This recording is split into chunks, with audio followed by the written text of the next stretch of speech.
Uh, Gonna have to dig deep for this episode, almost like I'm digging a hole with Shia LaBeouf. And once you're deep in the hole, you become a nymphomaniac. Do you prefer part one or part two? Doesn't matter. It's really a pointless movie. Not really much. It's funny how that's one of those movies that gets a lot of critical acclaim for such a deeper understanding of it. When you want to talk about just an excuse to basically have a porno, I mean, that's really the excuse. Just call it cinema. And cinematically, I am going to fail big on this podcast. But welcome to episode 80 of the Off and Beat podcast. I'm your host, Clint, and like the comment on a last episode I did, why do you do so many episodes with only 4 viewers? Exclamation. Almost like it's you sense the undertone. It's cool. Even though I can tell you now the audio numbers say it's a whole lot more than 4, buddy. But I'm a humble guy, so we're going to keep the numbers to ourselves. I do find it fascinating. I do think that comment is kind of like this weird, when I see that from someone, I really think you see a reflection of people and things. Oh, and I simply responded, why not? Never got one back because you know why? Because there's not a reason not to. There's never a reason not to continue doing something if you enjoy something. But people have this assumption when you do certain things, if you're not receiving immediate attention or views or stuff like that, then you just need to stop and quit. It's like, well, I would ask you a question. You make a choice to watch or listen to something that you don't have to. That's the beauty, the beauty of something like this that's not quote-unquote television. Television will force shit down your throat and convince you to want to watch something. Even if you don't really like something, if it's convenient, they will make you like something. Because they don't give you other options of what you want to watch. But in something like this, where you literally have to go out of your way, they literally give you the episode description. Literally, things are laid out to you of what the subject, the topic's going to be. And people really just watch and listen to certain things because they want people to stop early in the game, early in the tracks. Because for some reason it triggers them in some type of way. And I typically don't address comments because, as even you can tell by my voice, it really doesn't touch a nerve or nothing. I just find it a little fascinating of what about it makes you, because the indication of what you're really trying to get at is, couldn't you be doing better use of your time, right? Than doing something that's not getting views and listens, because people just want you to quit early on. It's like telling a person who's 320 pounds and they've only lost 6 pounds in a month. And that's like telling someone like, hey man, just quit. It's not going to happen for you, bud. Just quit. Go back. Never come back. But I would say, if you let something like that stop you from doing something, you know what? You deserve whatever you don't get. But I do find it fascinating. What is with this urgency with people to try to stop someone from continuing doing something that doesn't affect them? And I think it's more because you see it if you just go across YouTube. I watch videos, of course.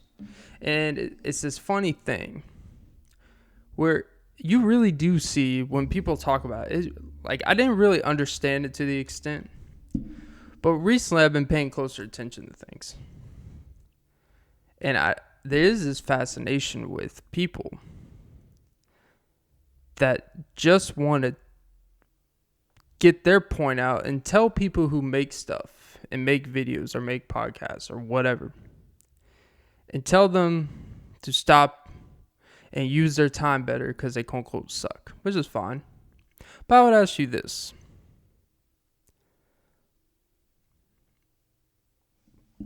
If you have time to make YouTube comments, to make comments on YouTube, on videos that you don't care for, don't listen to, or don't like, I would ask you, don't you have stuff to do, better use of your time? It's funny when people lack awareness in a lot of things. Like, I remember, like, literally earlier, I was watching Speak for Yourself with Emmanuel Acho, Marcellus Wiley.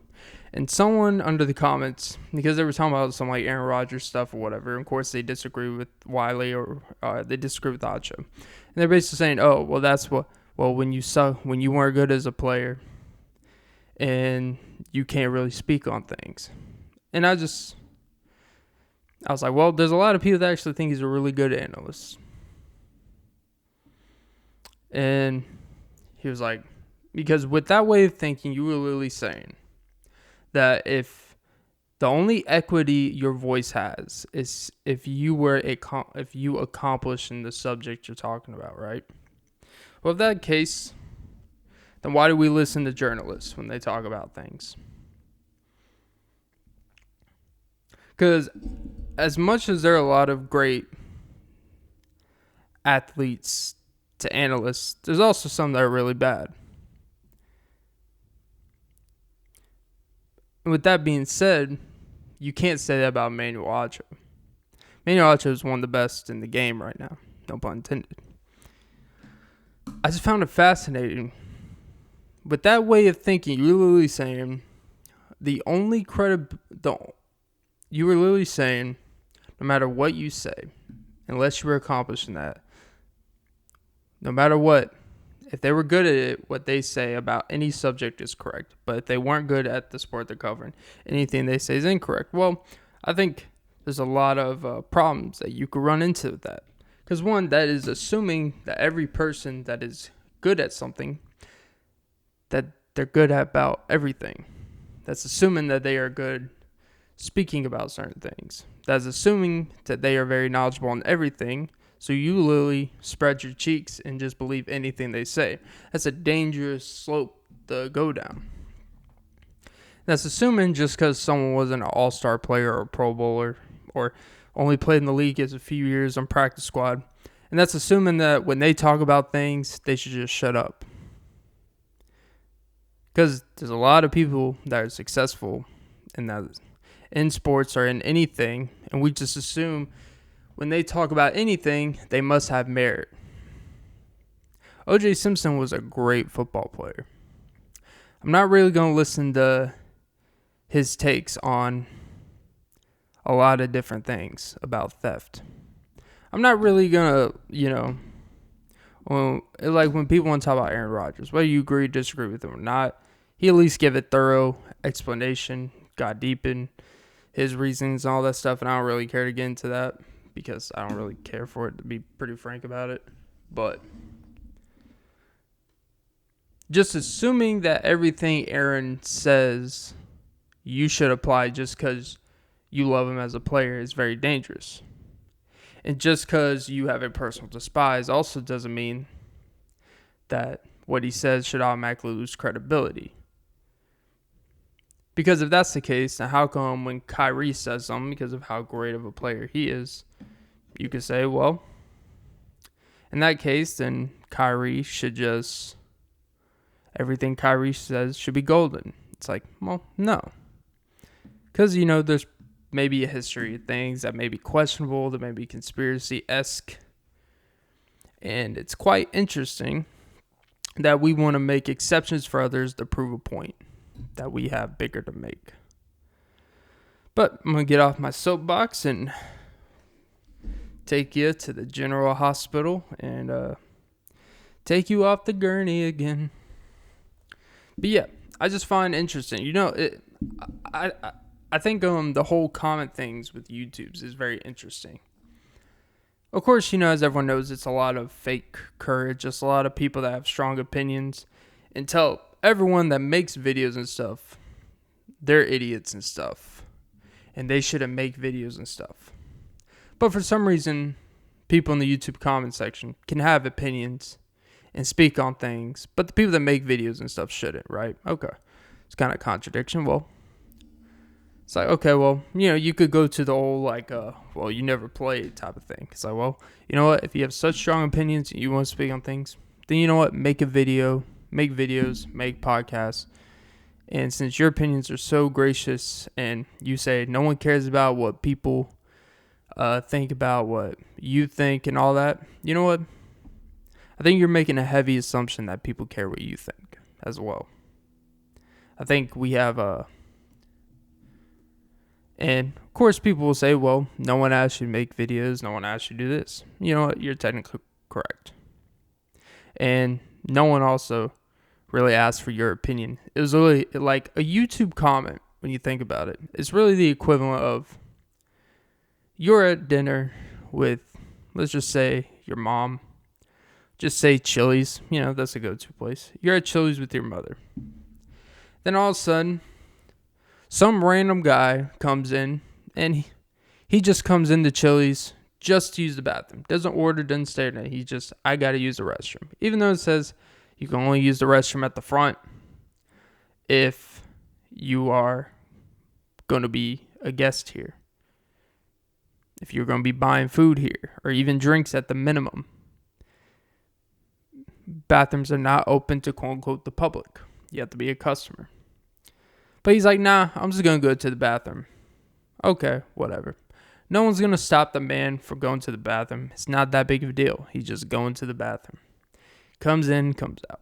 But then your table with your mother happens to be right by the bathrooms. What a coincidence.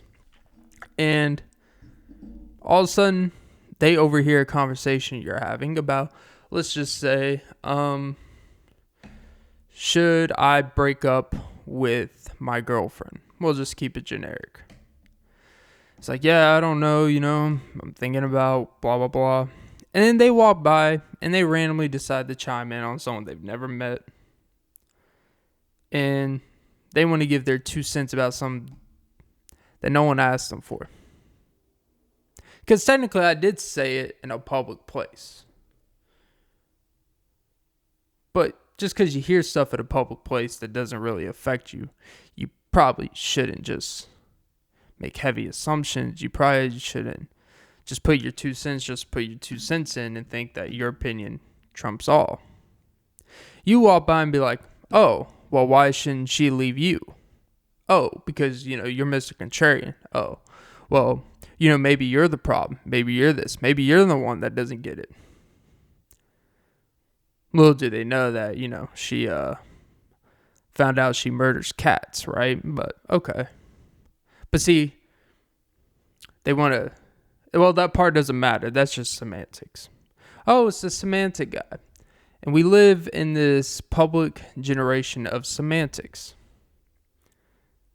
And semantics have become this annoying thing where semantics, context, and nuance have become the 3 most overused tactics when people are talking about things.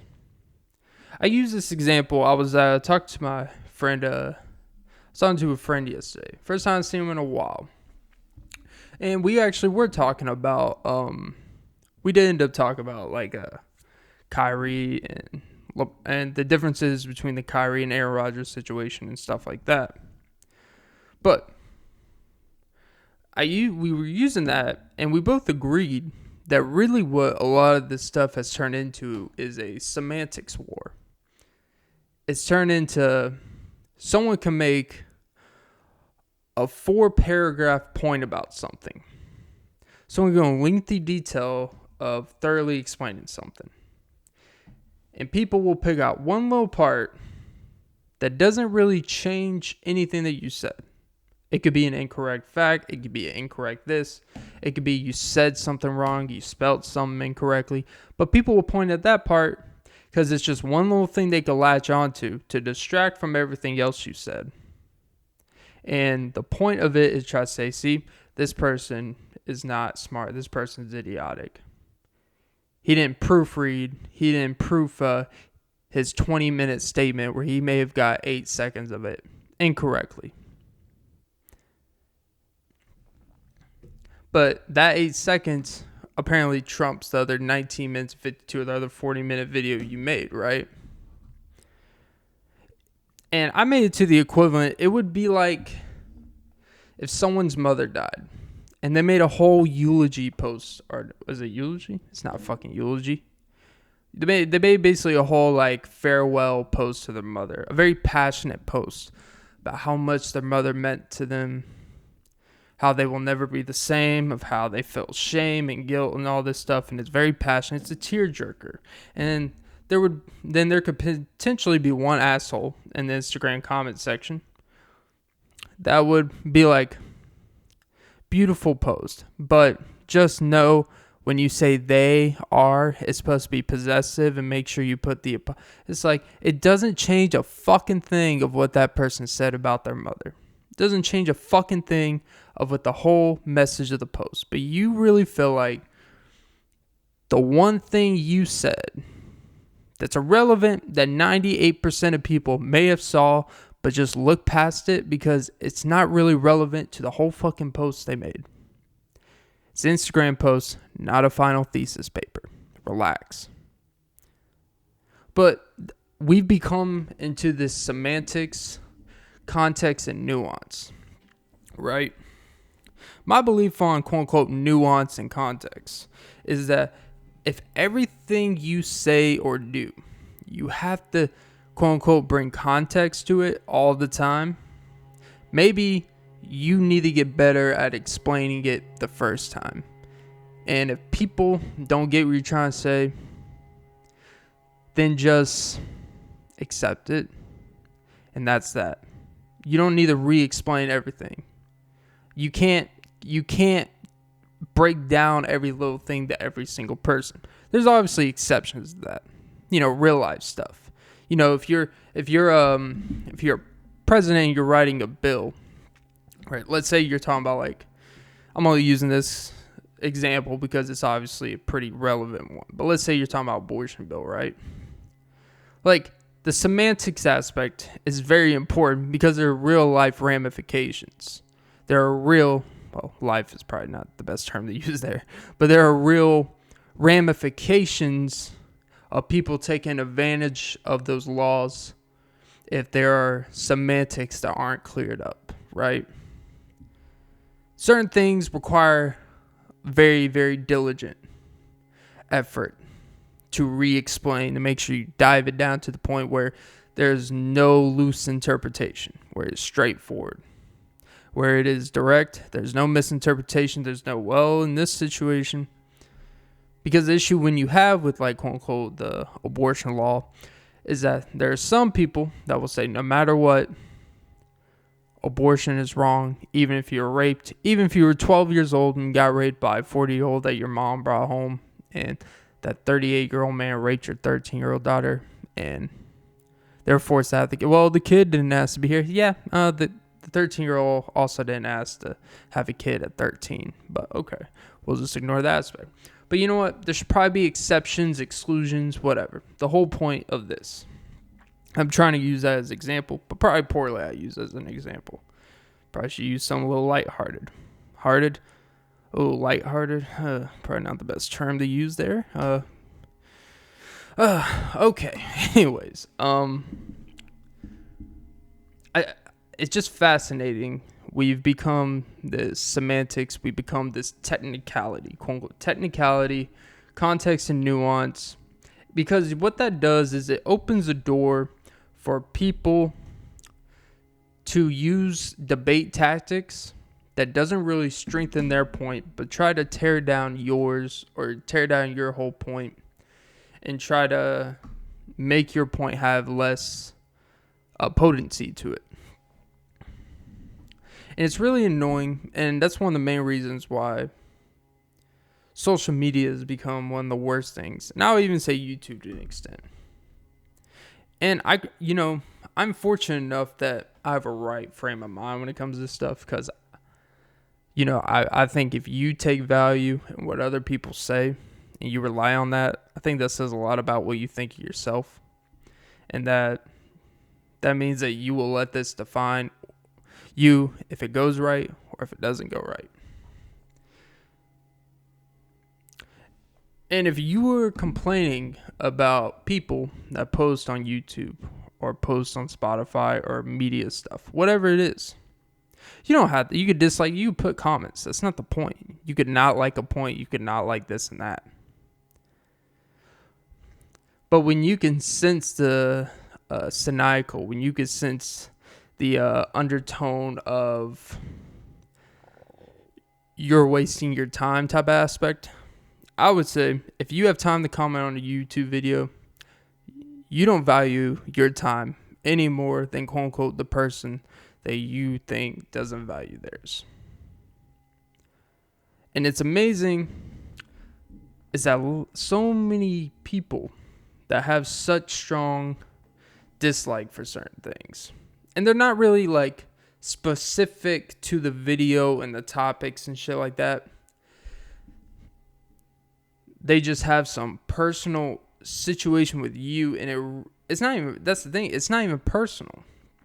It's like they see someone trying something in the infancy statements. They see someone doing something consistently, and just because there's not the outpour that they would rely on if they did the same thing,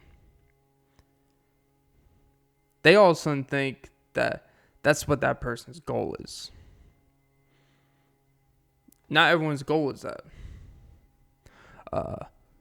People will have different aspirations for why they do things. Some people have more patience. Some people have an understanding of where they're currently at in a lot of things. The whole soapbox about all this negativity, semantics, technicality culture is that it's not about the real issue, in my opinion, a lot of stuff. It's not about woke. It's not about, anytime people use the word woke, I roll my eyes. Anytime people use left and right wing, I roll my eyes. Anytime people talk about deep conservatism, the backbone of this country, I'm like, nah. Because I also see what's really goes on. And the issue with a lot of people that talk about a lot of things is common sense seems to leave the building.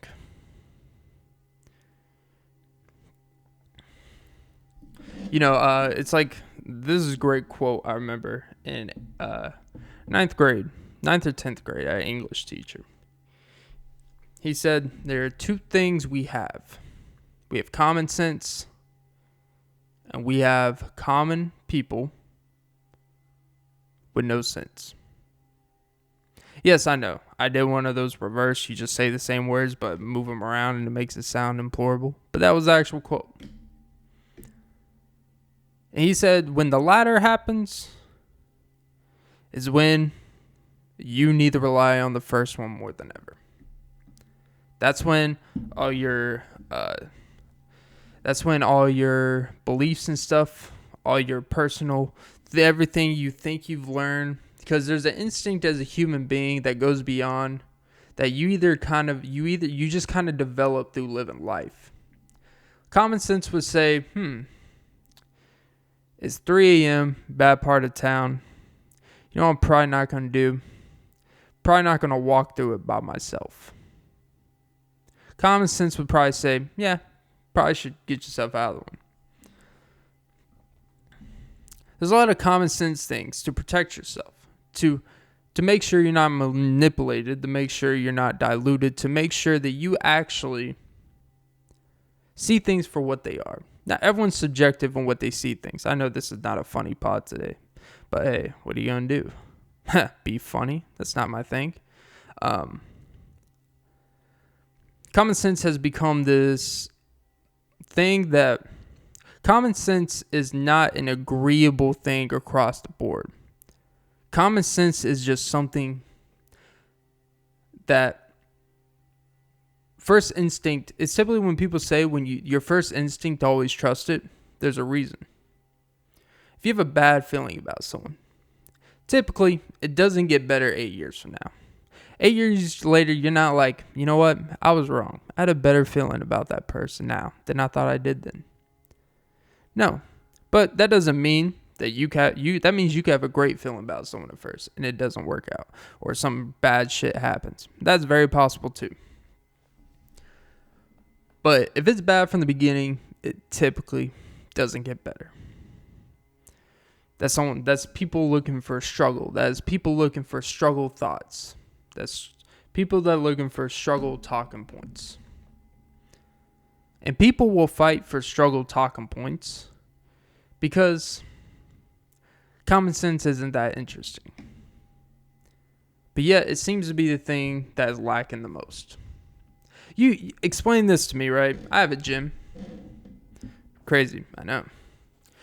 One, my thing is, how come on the two TVs, why are the TVs side by side? Why is it two political networks? And you can guess the main two. It's the main two that everyone talks about, right? In left-wing media. I hate politics TV. I literally look up sometimes in between sets and I just look and I read the headline they're talking about. And it's pretty similar because especially if it's a breaking news topic, they're both talking about the same thing. And it's just amazing to see the differences in titles and who they have on and how they talk about it. And any person with common sense, if you looked at it side by side, like a split screen, there's no way anyone with common sense will look and be like, yeah, this looks about right. This looks like this is what should be regurgitated to tens of millions of people. Because it was fascinating to me for Aaron Rodgers, right? And Kyrie Irving, how both of those networks used them for the thoughts that they agreed on them, but then also praised them for the ones they did agree. Of course, but they're pushing quote-unquote agenda, right? It's amazing to me how with, we'll just say Fox News specifically watching it. It's funny when Kyrie, they tried to discredit anything he said when he was talking about flat earth. And when he was talking about equality and funding George Floyd's daughter. I believe he basically bought, the George Floyd family a house and did a lot of good for that. He also has given back a lot to his community. He's also, he's very active. It may have been Breonna Taylor. He may have done both. He's done a lot for, the stuff that he speaks up about. And people always joke because he's always thinking about bigger than the world, but then people tell him to just play basketball. That same network is the one that told him to shut up and dribble, right? They're just athletes. Okay. Except they're just athletes until they make a point that you like. Then all of a sudden, they're everything you want and then more. It's very interesting that when he was speaking for, inequality, systematic stuff, they wanted to discredit him because you know what? They would always refer to his most outlandish and stuff. So they will find the one thing he has said that will make someone lack credibility. And that was, of course, his flat earth thing, which is like, okay, yeah. But then he's not a fan of the mandates, not a fan of the vaccine and stuff like that. Then all of a sudden, they're Kyrie's best friend. They're like, hey, Kyrie, we're with you. You got this Ted Cruz fucking douchebag who literally looks more like the SNL character 80 Bryant that plays him. It's crazy how much alike when she's impersonating him. It is fascinating that Ted Cruz made a post recently about saying, I stand with, and he put like 5 or 6 NBA athletes who are hesitant to get the vaccine and who haven't. So, and Bradley Beal was one of those, and Bradley Beal was like, don't fucking attach your name to mine. I never, and it's like, because He's literally using Bradley Beal, a person he would never care about in any daily life. A person who has probably spoken out for issues that Ted Cruz would be openly against. But for this issue, all of a sudden, he loves him. All of a sudden, he's like, we're with you. Oh, now you stand with me. Oh, when it's convenient for your talking point, you're going to use my big name, my celebrity for your talking point. I find that very interesting. Common sense would say, doesn't look right now, does it? Doesn't look right. Take your affiliation with anything. This is what happens when you are separated from this. You actually see things for what it is. You're not caught up in this tornado cycle of bullshit. You see things for what they are. That's not about being the smartest guy in the room. It's about just observing the room. The guy who speaks the most typically has the least to say. And the guy who speaks the least, he hears everything. And how do you learn? You listen, you read, you just kind of see people and see things for what they are. It's crazy, right? Now, you don't have to, you can agree with something someone says and not with others. That's more than fine. But it is fascinating to me. Just throwing an arrow in the windy wind. It is fascinating to me how somehow we tend to stray from that.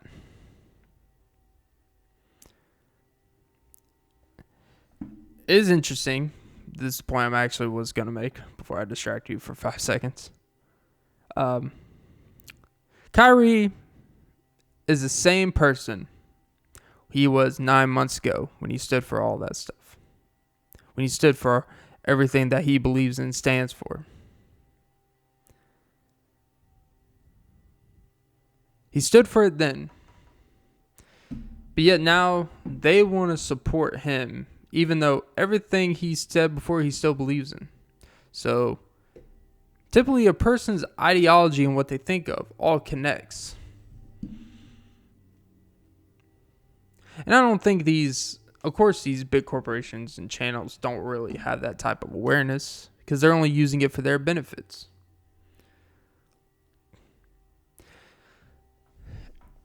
Aaron Rodgers was one of the few quarterbacks last year he's one of the few star quarterbacks.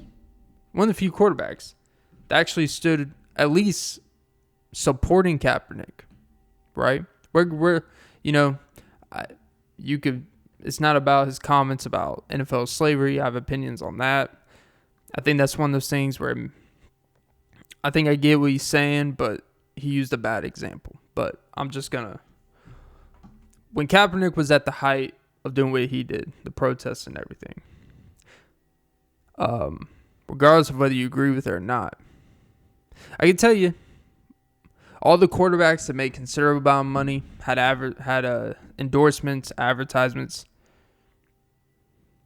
Anyone that had a lot to lose in terms of financial because they're worried about their brands and stuff like that.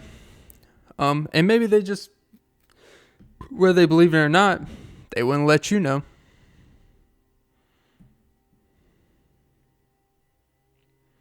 Oh, so when Kaepernick, people about freedom of speech, right? When Kaepernick did it, they tell him to shut up. He's on the job. He should not do that, right? But when Drew Brees made comments on a political television show, but it's okay if Drew Brees, who's in sports, was a guest on a podcast or show he was on, it was okay that he talked about politics because it fit what they liked. And when he spoke out and said he wasn't a fan of it or whatever, all of a sudden they wanted to sit there and support him, but then want to support Kaepernick's right to do the same thing. But okay. But you notice how no prominent players spoke out really for Kaepernick at the quarterback position. There were other supporting players, and most of the supporting players are not in the league anymore. But you notice how it's not, I'm not even going to make about, it's not really about white or nothing. It's honestly more has to do with they were too worried about having endorsements and brands and perception of protecting that. And Aaron Rodgers like, nah, I support him. He should be in the league. He said that openly. You can look it up.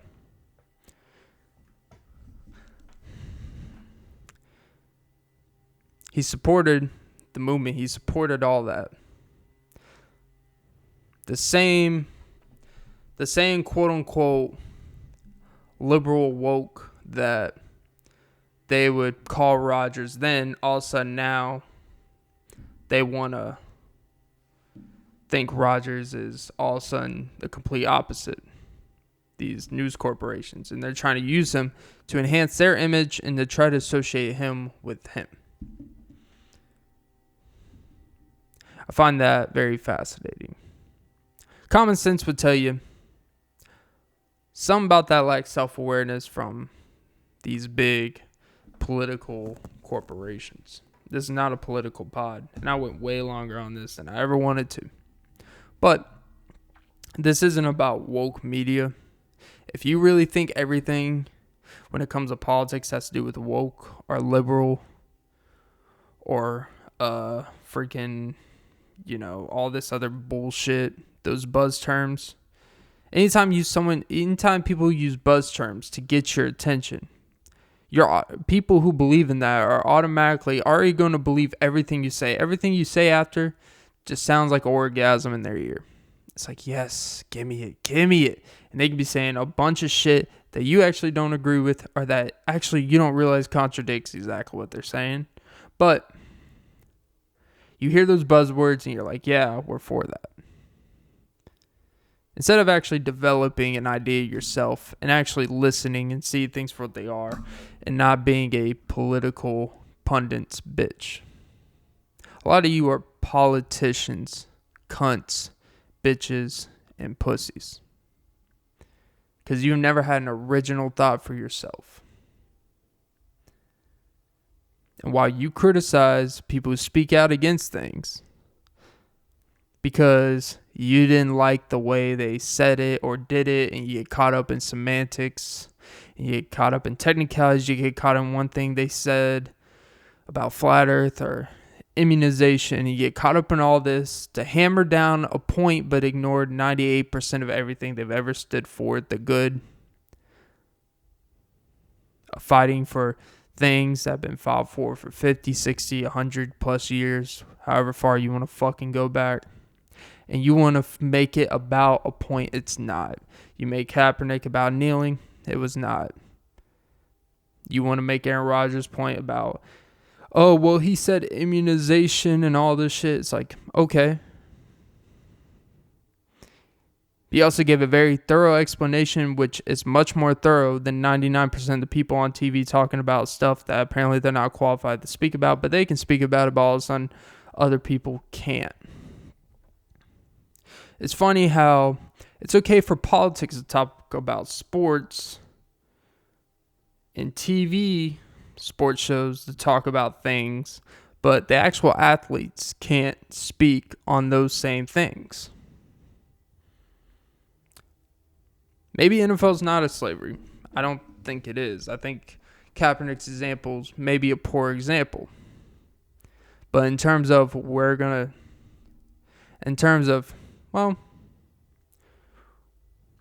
to find ways to make it difficult for you if you don't align with our way of thinking. Maybe, maybe not. But then when it comes to Kyrie, they want to focus on, he once said flat earth. He once has said some things that are a little out there, conspiracy and shit. Fine. But they will use those few talking things. They will use those few things. But then when he speaks out for something that, quote unquote, should be universally agreed for equality and fighting for systematic things that kind of, whether you believe it or not, just the fact that you would push back against positively improving aspects in our society, I think says a little bit more about you. I typically don't like talking about this shit, right? But I had nothing interesting or funny to talk about today. I kind of in the days, breath is kind of gone, not really sharp up there today, but I always have time to really speak some shit. All because I guess I only have 4 viewers, so fuck it. No one's watching anyways, right? But, hey. I guess the moral of today's episode is, if you're always focusing on technicality and semantics, and you're always focusing on bullshit that dilutes the point, and you try to distract from what's really happening, because you don't really have a point that's stronger, you just want to be either contrarian for no reason. If you're going to be contrarian, at least be like these sport TV shows where they're contrarian with wasted 10-minute takes. Your contrarian point of view is, you just start using buzzwords. Oh, you must be a Hollywood liberal. It's like, dude, I haven't even been on the west side of the country, bro. Oh, you must be a puppet. You must be a Hollywood puppet. It's like, you really think, like, the fact that you think everything someone says publicly is literally dictated by a fictional Scientologist characterization of someone telling someone what to say, I think says a lot about how much of a fucking idiot you are, and the fact that you believe that people can't think outside of themselves. Is the fact that it's unfathomable that somehow people came to a conclusion themselves that wasn't yours. That's crazy to me. That everything's some crazy agenda.